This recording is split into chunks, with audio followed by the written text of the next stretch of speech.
Iya, dapat saya sampaikan terkait dengan kejadian tanggal 8 Juli yang mulia, tahun 2022, yang mana saat itu berawal dari saya dipanggil oleh driver saya Audi pada pukul 17.35, yang mana perintahnya yang disampaikan kepada saya yaitu saya dipanggil Kadif Propam.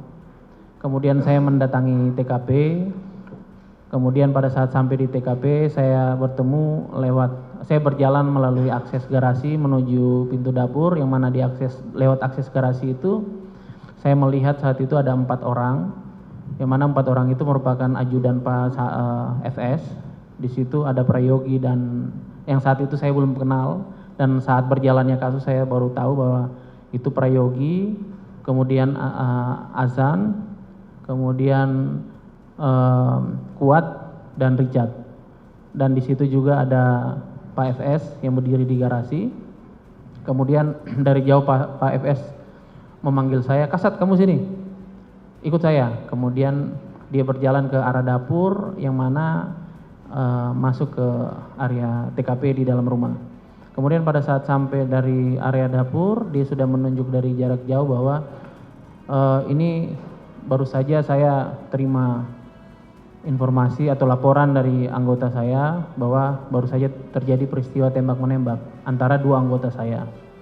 Kemudian saat itu dia juga sempat menggiring saya berjalan melalui sisi kanan daripada ruang dalam TKP menuju ke depan kamar FS sendiri, Pak FS sendiri, dan dia menyampaikan ini baru saja terjadi peristiwa tembak menembak karena istri saya dilecehkan oleh Yosua. Dia menunjukkan yang saat itu tengkurap. Kemudian pada saat itu dia sampaikan kejadian ini sebelumnya juga sudah terjadi di Magelang. Saat itu dia menyampaikan itu. Pada saat saya sedang mendengarkan omongan PFS, kemudian dia menepak tembok yang agak kenceng, tembok yang sambungan dari pintu kamar itu. Kemudian kepalanya disanderin di tembok, kemudian dia kembali mengangkat kepalanya dan seperti dia matanya berkaca-kaca seperti mau menangis. Dan saat itu langsung saya menyampaikan, "Mohon izin Jenderal, saya harus memanggil tim olah TKP saya." Nah, setelah saya menyampaikan itu, Pak FS bilang, "Ya udah, yang penting kamu jangan rame-rame, jangan ngomong ke luar dulu kemana-mana, karena ini menyangkut keluarga saya, karena istri saya dilecehkan." Saya itu menyampaikan seperti itu.